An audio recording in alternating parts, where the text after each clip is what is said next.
I am continuing physical chemistry with the new chapter, redox titration.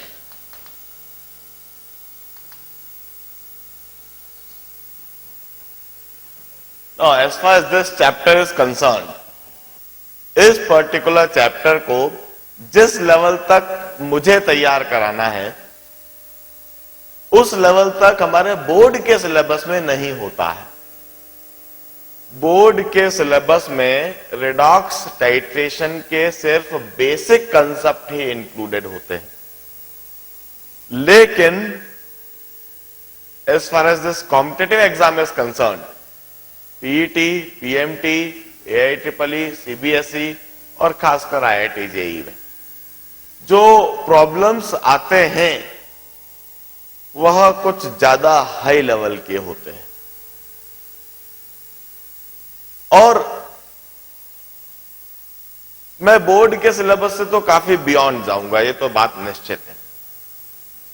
As far as the weightage of this chapter is concerned, जैसा मैंने बताया board point of view से काफी कम weightage है। Board point of view से तो 2 lecture में चैप्टर पूरा हो जाएगा, but IIT JEE point of view से 60 मार्क के पेपर में मिनिमम 2 मार्क का प्रॉब्लम, मैक्सिमम 4 मार्क का प्रॉब्लम, 2 से 4 मार्क का, कभी 2 मार्क का प्रॉब्लम होता है, कभी 4 मार्क का प्रॉब्लम होता है। पीईटी और पीएमटी जैसी ऑब्जेक्टिव एग्जाम में यदि 100 ऑब्जेक्टिव्स हैं तो 2 ऑब्जेक्टिव निश्चित होते हैं इस पर्टिकुलर चैप्टर में, और वह दोनों ऑब्जेक्टिव बेहद सिंपल होते हैं, कभी मतलब ऐसे डिफिकल्ट नहीं होते। यदि आप मेरा लेक्चर पूरा सुन रहे हो, समझ रहे हो, एक एक चीज अटेंड कर रहे हो और जो भी कुछ चीजें क्लास में ही समझ लेते हो, जितने प्रॉब्लम्स करा रहा हूं क्लास में कर लेते हो, तो जो पीईटी और पीएमटी में आने वाला सवाल है वो तो आपको घर पे कुछ भी करने की जरूरत नहीं है, सिर्फ लेक्चर पूरा पूरा अटेंड करो, पूरा पूरा सुनो, घर पे जाके कोई असाइनमेंट मत करो, आप पीईटी और पीएमटी में आने वाला ऑब्जेक्टिव निश्चित करोगे। As far as AI triple and CBSE is concern, problem में न्यूमेरिकल प्रॉब्लम आ सकता है, थोड़ा जगलिंग हो सकता है, लेकिन फिर भी हाई लेवल का प्रॉब्लम नहीं आता है। And there is no limit as far as IIT JEE is concern, किसी भी लेवल का सवाल हो सकता है। देखिए, यह जो पर्टिकुलर चैप्टर है, it's extension of mole concept. Mole concept आप सभी को पता है। मोल कंसेप्ट क्या कहता है कि यह कोई रिएक्शन है, this expression denote some chemical change.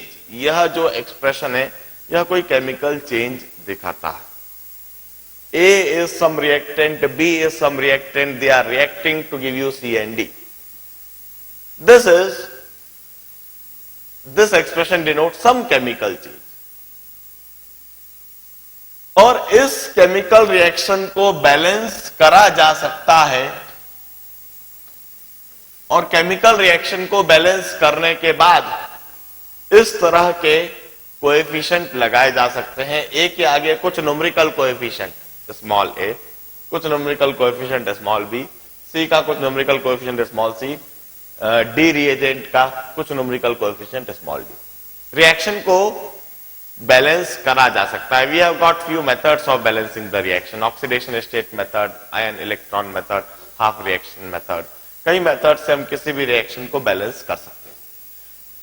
Such a balanced chemical reaction we call it stoichiometric reaction. इस तरह की बैलेंस्ड केमिकल रिएक्शन को हम स्टोइकियोमेट्रिक रिएक्शन कहते हैं। और इस स्टोइकियोमेट्रिक रिएक्शन में यह जो ए, बी, सी, डी, यह जो न्यूमेरिकल कोएफिशिएंट है, ए का यह जो कोएफिशिएंट है स्मॉल ए, बी का यह जो कोएफिशिएंट है स्मॉल बी, सी का कोएफिशिएंट स्मॉल सी, डी का कोएफिशिएंट स्मॉल डी, ये जो स्मॉल ए, बी, सी और डी जो है, ये जो न्यूमेरिकल कोएफिशिएंट है we call them stoichiometric coefficient.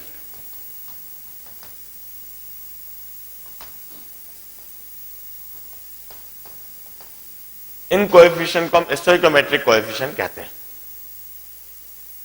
Now the mole concept says reactant react and the product is formed in the molar ratio of stoichiometric coefficient. Reactant react and the product is formed in the molar ratio of stoichiometric coefficient. Mole concept कहता है A moles of A react with B moles of B to give you C moles of C and D moles of D। यदि यह पूछा जाए कि कितना A कितने B से रिएक्ट करता है, कितना C मिलता है और कितना D मिलता है,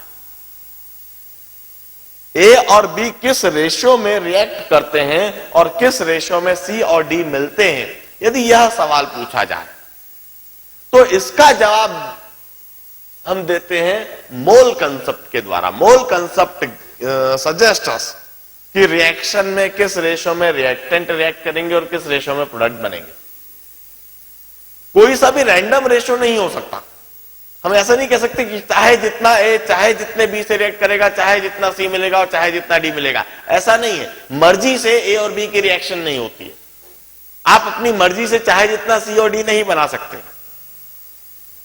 ए और बी का रिएक्ट करना, सी और डी का बनना, यह एक फिक्स रेशो में एक फिक्स रूल के अकॉर्डिंग होता है और वही रूल हम मोल कंसेप्ट में बताते हैं। Now what do mole concept से कि reactant react and product is formed in the molar ratio of stoichiometric coefficient. हम ऐसा नहीं कह सकते कि A grams of A react with B grams of B to give you C grams of C and D grams of D। यह मोल concept नहीं है। मोल concept को ग्राम्स के टर्म्स में नहीं लिख सकते। हम ऐसा नहीं कह सकते कि A ml of A react with B ml of B to give you C ml of C और D ml of D। ये भी नहीं है मोल कंसेप्ट। मोल कंसेप्ट कहता है कि A moles of A, A के A मोल्स, रिएजेंट ए के स्मॉल ए मोल्स, रिएजेंट बी के स्मॉल बी मोल्स, रिएजेंट सी के small C moles, reagent D के स्मॉल डी मोल्स आपस में रिएक्ट करते हैं। ए और बी रिएक्ट करते हैं और सी और डी मिलता है। This is mole concept. और यह मोल कंसेप्ट आप सभी को पता है। आप सभी इस मोल कंसेप्ट को अप्लाई करते हो, इस्तेमाल करते हो। All of you are well familiar with its application. समझाने में आसान, समझने में आसान, अप्लाई करने में आसान मोल कंसेप्ट। मैंने इजीली समझा दिया और आपको समझ में भी आ गया और आप अप्लाई करते आए हो। पिछले साल कई बार अप्लाई करा। लेकिन मोल कंसेप्ट की एक लिमिटेशन है। एक नहीं, इनफैक्ट दो लिमिटेशन, दो समस्याएं मोल कंसेप्ट लगाते समय। पहली समस्या, it generally involve long, tedious and cumbersome calculations. Mole concept पर बेस्ड जो प्रॉब्लम्स होते हैं, कैलकुलेशन लंबे होते हैं, टीडियस होते हैं और कम्बरसम होते हैं। एनीवे उस प्रॉब्लम को तो एलिमिनेट नहीं करा जा सकता। That totally depends on the nature of the data that is provided to you in any problem. किसी भी प्रॉब्लम में जो डेटा दिया हुआ है उस पर डिपेंड करता है यह बात तो कि उसमें कैलकुलेशन कितने लंबे, टीडियस और कम्बरसम होंगे। But the another major limitation of mole concept is we need to know the complete reaction. Not only the complete reaction but it should be completely balanced as well. Mole concept is applicable only to completely balanced reaction। सारे reactant पता हो, सारे product पता हो, न केवल reactant और product पता हो बल्कि रिएक्शन पूरी तरह से बैलेंस्ड भी हो। हमें किस रेशो में रिएक्टेंट और रिएक्टेंट रिएक्ट करते हैं, प्रोडक्ट बनते हैं, यह बैलेंस रिएक्शन के द्वारा पता होना चाहिए, तभी हम मोल कंसेप्ट लगा सकते हैं। यदि कहीं पर रिएक्शन बैलेंस्ड नहीं हो, कहीं पर सारे रिएक्टेंट और प्रोडक्ट नहीं पता हो, तो मोल कंसेप्ट नहीं लगाया जा सकता, मोल concept fail. That's why we call mole concept as inferior concept.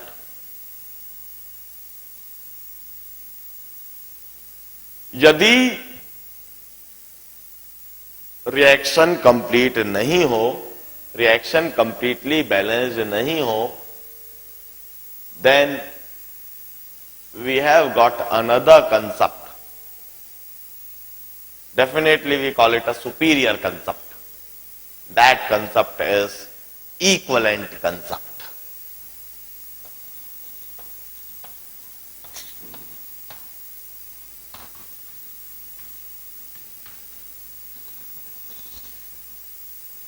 इस पूरे चैप्टर में मुझे आपको डिटेल में इस इक्विवेलेंट कंसेप्ट को ही समझाना है। पूरा चैप्टर इस इक्विवेलेंट कंसेप्ट पर बेस्ड है। Now what is the beauty of this equivalent concept? We never need balanced reaction. We never need complete reaction. Balance होना तो दूर की बात, रिएक्शन यदि कंप्लीट नहीं भी हो तो हम इक्विवेलेंट कंसेप्ट लगा सकते हैं। किसी रिएक्शन में मान लीजिए 5-6 रिएजेंट इन्वॉल्व हो, हमें 5-6 रिएजेंट जानने की कोई जरूरत नहीं। जो रेलेवेंट 2 रिएजेंट है यदि हमें वो भी पता हो तो हो जाएगा। कई बार सिर्फ रिएक्टेंट पता हो तो ही हम प्रॉब्लम को डालते हैं, प्रोडक्ट सोचते ही नहीं है कि इसमें प्रोडक्ट क्या होगा। और कई बार एक रिएक्टेंट एक प्रोडक्ट पता हो तो उसी से प्रॉब्लम हो जाता है। Hence, this equivalent concept is a superior concept. It's superior over mole concept. खास बात, जैसा मैंने बताया, मोल कंसेप्ट समझने में आसान, समझाने में आसान, अप्लाई करने में भी आसान, जबकि इक्विवेलेंट कंसेप्ट समझने में भी डिफिकल्ट, समझाने में भी डिफिकल्ट और अप्लाई करने में भी डिफिकल्ट। इनफैक्ट 11th क्लास में हम इसको इसीलिए नहीं पढ़ते, 11th क्लास के सिलेबस में होता ही नहीं है। इसको मुझे समझाने में थोड़ी समस्या आएगी, मैं इतना इजीली नहीं समझा पाऊंगा। और आपको भी ये तब तक समझ में नहीं आएगा जब तक कि आप इस पर्टिकुलर कंसेप्ट पर कम से कम 50 सवाल नहीं कर लो। कम से कम 50 सवाल करना सबके लिए कंपलसरी है, तभी यह चैप्टर क्रिस्टल क्लियर तरीके से समझ में आएगा। तभी आप गारंटी से कह सकोगे कि अब किसी भी एग्जाम में किसी भी तरह का, किसी भी लेवल का प्रॉब्लम आ जाए, मैं निश्चित उसको करूंगा। मतलब इतना कॉन्फिडेंस गेन करने के लिए मिनिमम 50 सवाल जरूरी है, और वह मिनिमम 50 सवाल मैं क्लास में ही कराऊंगा। आपको असाइनमेंट 60-70 सवाल का दूंगा और 50 सवाल मैं क्लास में कराऊंगा, 40 से 50 सवाल। देखिए, मैं इक्विवेलेंट कंसेप्ट आपको पहले बता देता हूं, कैसे यह कंसेप्ट है, क्यों यह कंसेप्ट है, वह भी मैं आपको फिर डिटेल में बताऊंगा। द कंसेप्ट इज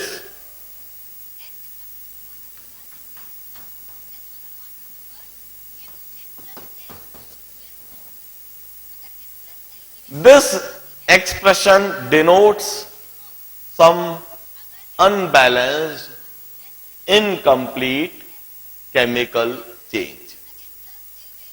यह जो एक्सप्रेशन है न तो बैलेंस्ड और न ही यह कंप्लीट है। There may be some another reactant that may be participating in the reaction, there may be some other product which may be appearing during the reaction. कुछ और रिएक्टेंट भी हो सकते हैं, कुछ और प्रोडक्ट भी हो सकते हैं. यह इनकम्प्लीट रिएक्शन, साथ में यह अनबैलेंस्ड भी. मतलब एक बात निश्चित है कि इसमें मोल कंसेप्ट तो नहीं लगाया जा सकता. इक्विवेलेंट कंसेप्ट लगाया जा सकता है. इक्विवेलेंट कंसेप्ट क्या कहता है? It says that irrespective of the balanced reaction, irrespective of the ratio, we simply say one equivalent of A react with one equivalent of B to give you one equivalent of C and one equivalent of D. Equivalent concept को reaction के balance part से कोई मतलब नहीं है. हम Flatley कहते हैं same equivalent react with same equivalent and gives you the same equivalent. एक इक्विवेलेंट से ही रिएक्ट करते हैं और एक इक्विवेलेंट ही देते हैं. n equivalent of reagent 1 would react with n equivalent of reagent 2 to give you n equivalent of reagent C and n equivalent of reagent D. Same equivalent react with same equivalent to give you the same equivalent. This is equivalent concept. क्या होता है यह equivalent? कैसे निकाला जाए यह equivalent? इन सभी सवालों के जवाब मैं अभी देता हूं. याद करो कॉलिगेटिव प्रॉपर्टीज चैप्टर स्टार्ट करवाते समय मेथड्स ऑफ एक्सप्रेसिंग कंसंट्रेशन मैंने डिटेल में कराया था. 7-8 मेथड्स बताई थी. Mass percentage, volume percentage in weight by volume, mole fraction, molarity, molality, ppm, formality, यह सभी मेथड्स ऑफ एक्सप्रेसिंग कंसंट्रेशन मैंने आपको डिटेल में समझाए थे. इनमें इंटर कन्वर्जन समझाया था. और उस समय मैंने एक और बात भी बोल दी थी कि मैं एक मेथड कंसंट्रेशन एक्सप्रेस करने का एक मेथड मैं पूरी तरह से इग्नोर कर रहा हूं. उसका मैंने नाम भी नहीं लिया, उसको मैंने समझाया भी नहीं और उसका बिल्कुल कोई जिक्र नहीं करा. And that is normality. मैंने उस समय कहा था मैं इसलिए नॉर्मेलिटी शब्द का इस्तेमाल नहीं कर रहा हूं, मैं इसलिए नॉर्मेलिटी नहीं समझा रहा हूं क्योंकि नॉर्मेलिटी पर तो पूरा एक चैप्टर समझाऊंगा. नॉर्मेलिटी मुझको समझाने के लिए कम से कम 2 घंटे का समय लगेगा और वह नॉर्मेलिटी का इस्तेमाल उस चैप्टर में होना नहीं था, इसलिए मैंने उस चैप्टर में समझाया भी नहीं था. बस यह कह दिया था कि नॉर्मेलिटी चैप्टर पर एक पूरा चैप्टर डिवोटेड है और वो यही चैप्टर है. रिडॉक्स टाइट्रेशन में पूरी तरह से हम नॉर्मेलिटी, इक्विवेलेंट कंसेप्ट इन्हीं के साथ डील करेंगे.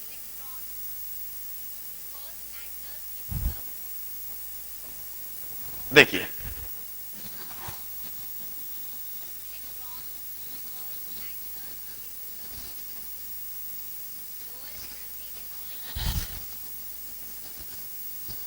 किसी भी रिएजेंट का, किसी भी कंपाउंड का मॉलिक्यूलर वेट निकालना आसान है.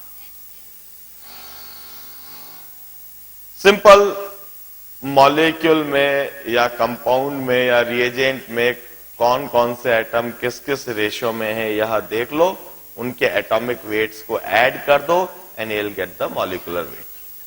NaOH का मॉलिक्यूलर वेट यदि कहा जाए तो फिक्स वैल्यू होती है 23 + 16 + 1 दैट इज 40. H2SO4 का मॉलिक्यूलर वेट यदि पूछा जाए तो एक फिक्स वैल्यू होती है 2 + 32 + 64 दैट इज 98.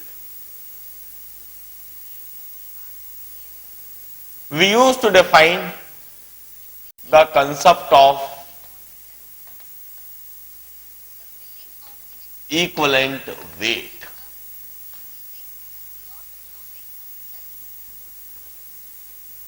हम इक्विवेलेंट वेट डिफाइन करते हैं.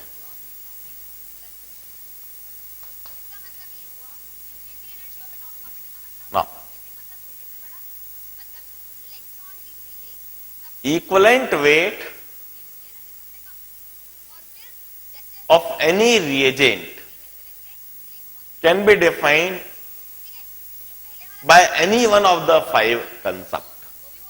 Equivalent weight define करने के लिए, किसी भी reagent के लिए equivalent weight define करने के लिए 5 concept हैं, और इन 5 concept में से कोई एक फिक्स concept के द्वारा हम किसी भी reagent का equivalent weight determine करते हैं. We used to define equivalent weight as molecular weight upon A, B, C, N, V. There's 5 different alphabets, A, B, C, N, V. They denote 5 different concepts in order to determine equivalent weight of any reagent. किसी भी reagent का equivalent weight determine करने के लिए 5 अलग अलग concept, they are denoted by this A, B, C. For example, in case of any acid, किसी भी acid के लिए, if we want to determine equivalent weight of any acid, for any acid, we used to define a term called basicity. किसी भी acid के लिए हम एक टर्म डिफाइन करते हैं basicity. याद रहे एसिड के लिए basicity term.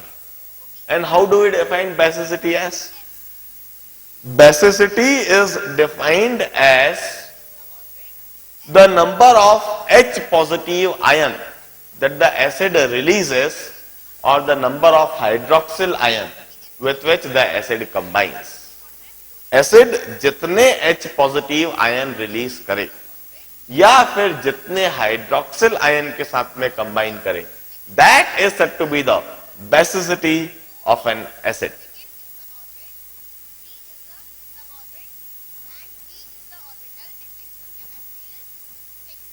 For example, HCl. HCl releases 1 H positive ion. Or this HCl combines with 1 hydroxyl ion to give such a reaction. Since HCl releases only 1 H positive ion, since HCl combined with 1 hydroxyl ion, hence basicity of HCl is 1, and here this B denotes the basicity of acid. Equivalent weight of HCl is 36.5 upon 1 upon its basicity. इस expression में यह B जो term है, this denotes basicity of acid. Acid का equivalent weight निकालने के लिए the expression is its molecular weight upon its basicity. Now the interesting case is H2SO4. H2SO4 को देखें. H2SO4 have got 2 replaceable H positive ion. किसी reaction में यह सिर्फ एक H पॉजिटिव आयन रिलीज करता है, साथ में बाइसल्फेट आयन देता है, और किसी रिएक्शन में आप यह भी देखेंगे कि H2SO4 दोनों H पॉजिटिव आयन रिलीज करके सल्फेट आयन दे देता है. यह दोनों ही रिएक्शन पॉसिबल है. फॉर एग्जाम्पल, यदि H2SO4 को कॉन्सेंट्रेटेड H2SO4 को NaOH के साथ में रिएक्ट करें तो सिर्फ एक NaOH के साथ रिएक्शन और वहां एक H2O और एक सोडियम बाइसल्फेट NaHSO4 मिल सकता है. This is one of the possible reaction. Excess में यदि NaOH लिया जाए तो H2SO4 दो NaOH के साथ में रिएक्ट करके दो वाटर मॉलिक्यूल और साथ में Na2SO4, यह रिएक्शन भी हो सकती है। आई मीन टू से H2SO4 के साथ पास दो H पॉजिटिव आयन है। किसी रिएक्शन में यह सिर्फ एक H पॉजिटिव आयन को रिलीज कर रहा है, किसी रिएक्शन में यह दोनों H पॉजिटिव आयन को रिलीज कर रहा है। कभी यह सिर्फ एक हाइड्रोक्सिल आयन के साथ रिएक्ट करता है, कभी यह दोनों हाइड्रोक्सिल आयन के साथ रिएक्ट करता है। यदि रिएक्शन इस तरह से हो रही है, when acid is releasing one H positive ion, when acid is combining with one hydroxyl ion, here we used to say that here H2SO4 is giving basicity of 1. It's showing the basicity of 1. In this case, the equivalent weight of H2SO4 would be 98/1. While in this case, when acid is releasing two H positive ion, when it's combining with two hydroxyl ion, in this case, the same H2SO4 is 2 and its equivalent weight is 98/2, that is 49. An acid would definitely have a fixed molecular weight, but it may have different equivalent weight in different reaction. एक acid का molecular weight बिल्कुल fix होता है, लेकिन दो अलग अलग reaction में उसके दो अलग अलग इक्विवेलेंट वेट पॉसिबल है। The more interesting case is the case of acids of phosphorus. We have got three acids of phosphorus: H3PO2, H3PO3 and H3PO4. These are the three acids of phosphorus. Phosphorus की इन acids का आप structure जानते हैं? इस तरह से होता है, एक स्टैंडर्ड यह नेचर होता है। P डबल बॉन्ड O जरूर होता है, इसमें भी P डबल बॉन्ड O जरूर होगा और इसमें भी P double bond O।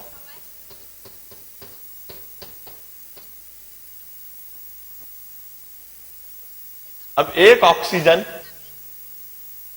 Double bond के साथ है, एक ऑक्सीजन बच रहा है, तो एक हाइड्रोजन इस एक ऑक्सीजन के थ्रू लगा हुआ रहता है और बाकी दोनों हाइड्रोजन फॉस्फोरस से डायरेक्टली लगे हुए रहते हैं। H3PO3 में एक ऑक्सीजन तो P डबल बॉन्ड O में चला गया, दो ऑक्सीजन बच रहा है, दो ऑक्सीजन के थ्रू दो हाइड्रोजन लगे हुए रहते हैं और एक हाइड्रोजन डायरेक्टली लगा हुआ रहता है। P डबल बॉन्ड O में एक ऑक्सीजन चला गया, तीन ऑक्सीजन अभी भी है। इस केस में तीनों हाइड्रोजन तीन ऑक्सीजन के थ्रू लगे हुए हैं। नाउ मेरा एक सवाल है, H3PO2 में तीन हाइड्रोजन के एटम हैं, H3PO2 में तीन हाइड्रोजन के एटम आप देख सकते हैं। How many replaceable hydrogen are there in H3PO2? How many acidic hydrogen are there? कितने हाइड्रोजन H पॉजिटिव के फॉर्म में बाहर रिलीज हो सकते हैं? H3PO2 में तीन हाइड्रोजन के एटम है, इन तीन हाइड्रोजन के एटम में कितने हाइड्रोजन रिप्लेसिएबल है, कितने हाइड्रोजन H पॉजिटिव के फॉर्म में बाहर आ सकते हैं? क्या तीनों हाइड्रोजन रिप्लेसिएबल है या दो या एक? One, definitely one. When do we say that a hydrogen is replaceable? हम कब किसी हाइड्रोजन को रिप्लेसिएबल हाइड्रोजन कहते हैं? कब हाइड्रोजन एसिडिक हाइड्रोजन होता है, कब हाइड्रोजन H पॉजिटिव के फॉर्म में बाहर आ सकता है? If it's attached directly to some electronegative species. यदि हाइड्रोजन डायरेक्टली किसी इलेक्ट्रोनेगेटिव स्पेशीज से लगा हुआ है तब वह हाइड्रोजन एसिडिक हाइड्रोजन कहलाता है। फॉर एग्जाम्पल, यदि एसिटिक एसिड में हम देखें तो एसिडिक एसिड में 4 हाइड्रोजन है, लेकिन ये चारों हाइड्रोजन कभी एसिडिक नहीं होते हैं। एसिटिक एसिड में यह हाइड्रोजन कभी भी H बॉडी के फॉर्म में बाहर नहीं आते हैं। सिर्फ यह एक हाइड्रोजन H बॉडी के फॉर्म में बाहर आता है। ऐसा क्यों? क्योंकि यह तीनों हाइड्रोजन एक ऐसे स्पेशीज से अटैच हैं जो न तो इलेक्ट्रोनेगेटिव है न इलेक्ट्रोपॉजिटिव है, जो न इलेक्ट्रॉन लेना चाहता है न इलेक्ट्रॉन देना चाहता है। यदि हाइड्रोजन को H पॉजिटिव के फॉर्म में बाहर आना है तो अपना इलेक्ट्रॉन किसी न किसी को देना पड़ेगा, और जिसको देना है उसे लेने के लिए भी तो तैयार रहना चाहिए। इधर यदि यह हाइड्रोजन चाहे कि अपना इलेक्ट्रॉन कार्बन को देकर H पॉजिटिव के फॉर्म में बाहर जाए तो ऐसा नहीं कर सकता, क्योंकि कार्बन इलेक्ट्रॉन लेने के लिए तैयार नहीं है, क्योंकि वह इलेक्ट्रोनेगेटिव नहीं है, क्योंकि उसकी शेयर्ड पेयर ऑफ इलेक्ट्रॉन को अपनी तरफ खींचने की टेंडेंसी नहीं है। वह ना तो इलेक्ट्रॉन देना चाहता है न ही इलेक्ट्रॉन लेना चाहता है। जबकि यह हाइड्रोजन एसिडिक है। क्यों? क्योंकि ऑक्सीजन इलेक्ट्रोनेगेटिव है। इलेक्ट्रोनेगेटिव होना मतलब शेयर्ड पेयर ऑफ इलेक्ट्रॉन को अपनी तरफ खींचने की टेंडेंसी रखना। यह ऑक्सीजन ऐसा चाहता भी है, ऐसा होता भी है, ऐसा करता भी है। यह ऑक्सीजन चाहता है कि शेयर्ड पेयर ऑफ इलेक्ट्रॉन अपनी तरफ खींच ले, और वो खींच लेता है। हाइड्रोजन अपना इलेक्ट्रॉन इस पर छोड़कर चला जाता है, इसलिए चला जाता है क्योंकि ऑक्सीजन उसका इलेक्ट्रॉन संभालने के लिए तैयार है। जब हाइड्रोजन डायरेक्टली किसी इलेक्ट्रॉन नेगेटिव स्पेशीज से अटैच हो तो वह एसिडिक हाइड्रोजन हो सकता है, अदरवाइज हाइड्रोजन एसिडिक नहीं हो सकता, रिप्लेसिएबल नहीं हो सकता, एसिडिक हाइड्रोजन नहीं हो सकता। इस H3PO2 में यह हाइड्रोजन और यह हाइड्रोजन एसिडिक नहीं होंगे, जबकि यह हाइड्रोजन एसिडिक होगा जो ऑक्सीजन के थ्रू अटैच। हम कहते हैं H3PO2 मैक्सिमम एक H पॉजिटिव रिलीज कर सकता है, और एक H पॉजिटिव रिलीज करने के बाद दूसरा H पॉजिटिव कभी भी इसमें से रिलीज नहीं हो सकता। H3PO2 मैक्सिमम एक NaOH से रिएक्ट कर सकता है और NaH2PO2 बन सकता है, साथ में H2O बनेगा। दो NaOH से कभी इसकी रिएक्शन नहीं हो सकती। H3PO2 की मैक्सिमम पॉसिबल बेसिसिटी 1 ही रहेगी, और इसका इक्विवेलेंट वेट हमेशा मॉलिक्यूलर वेट अपॉन 1 ही रहेगा। On the other hand H3PO2 में 3 हाइड्रोजन है। हाउ मेनी रिप्लेसिएबल और एसिडिक हाइड्रोजन आर देयर? 2। यह दोनों हाइड्रोजन एसिडिक हाइड्रोजन है, जबकि यह हाइड्रोजन एसिडिक नहीं है। यह दोनों हाइड्रोजन जो डायरेक्टली ऑक्सीजन के थ्रू अटैच्ड है, सिर्फ यह दोनों हाइड्रोजन एसिडिक है, बाकी दोनों हाइड्रोजन एसिडिक नहीं, बाकी एक हाइड्रोजन एसिडिक नहीं। अब now H3PO2 have got liberty. किसी रिएक्शन में सिर्फ एक H बॉडी रिएक्ट करेगा,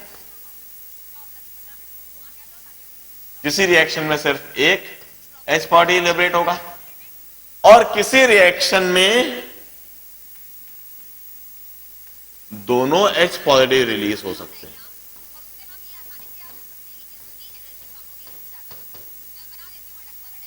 नाउ इट डिपेंड्स कि आपने किस रेशो में किस रिएजेंट को लिया है और वहां पर क्या रिएक्शन हो सकती है। कंसंट्रेशन उन सब पर डिपेंड करेगा। मैं आगे समझाऊंगा कि इंडिकेटर पर भी डिपेंड करेगा कि रिएक्शन किस हद तक होगी। यदि मैं इसे NaOH से रिएक्ट करवाऊं तो एक NaOH से यदि रिएक्शन होती है तो वहां पर वाटर और साथ में NaH2PO3 बन जाएगा और H3PO3 दो NaOH से भी रिएक्ट कर सकता है to give you two water molecule and Na2HPO3। लेकिन H3PO3 यदि चाहे कि तीन NaOH से रिएक्ट कर ले तो ऐसा नहीं हो सकता। H3PO3 तीन NaOH से रिएक्ट नहीं कर सकता क्योंकि इसके पास मैक्सिमम दो ही रिप्लेसेबल हाइड्रोजन है। H3PO3 की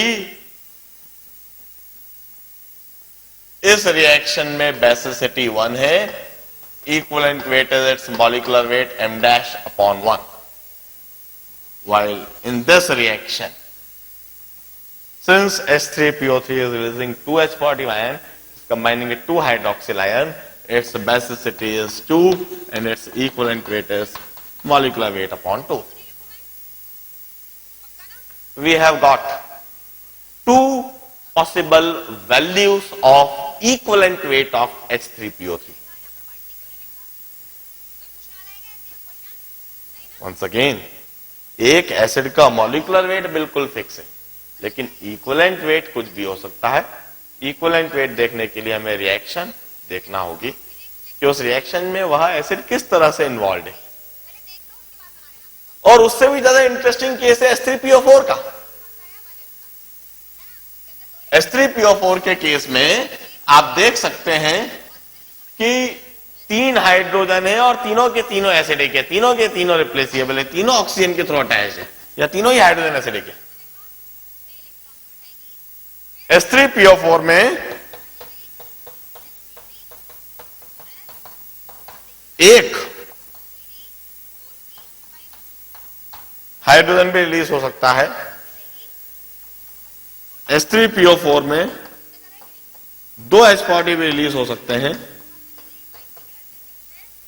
एक H positive रिलीज होता है तो H2PO4 नेगेटिव और दो H positive रिलीज होता है तो HPO4 2 नेगेटिव।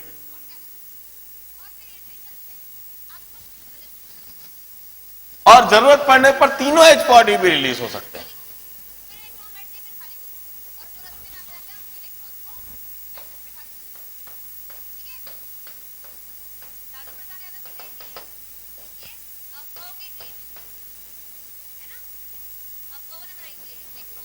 यदि मैं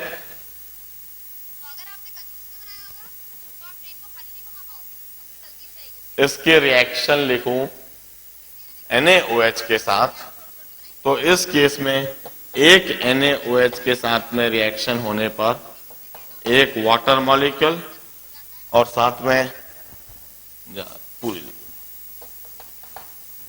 H3PO4 एक NaOH से रिएक्ट करता है तो एक वाटर मॉलिक्यूल और साथ में NaH2PO4। बेसिसिटी इस केस में 1, इक्विवेलेंट वेट m'/1। जबकि यही H3PO4 दो NaOH से यदि रिएक्ट करता है तो दो वाटर मॉलिक्यूल और साथ में Na2HPO4, basicity 2, equivalent weight m'/2। और यही H3PO4 तीन NaOH से यदि रिएक्ट करता है तो तीन वाटर मॉलिक्यूल और साथ में Na3PO4, basicity 3, equivalent weight m'/3। I should conclude equivalent weight of acid is molecular weight upon its basicity, where basicity is number of H positive ion released during the reaction or the number of hydroxyl ion with which the acid combines. Reaction को देखकर हम यह जज करेंगे कि reaction के दौरान particular acid कितने H पॉजिटिव रिलीज कर रही है या फिर कितने हाइड्रोक्सिल आयन से कंबाइन कर रही है, और इस बात को कंफर्म करने के बाद, उसकी बेसिसिटी कंफर्म करने के बाद एसिड का इक्विवेलेंट वेट हम कहेंगे molecular weight upon basicity. Now acid का इक्विवेलेंट वेट देखने समझने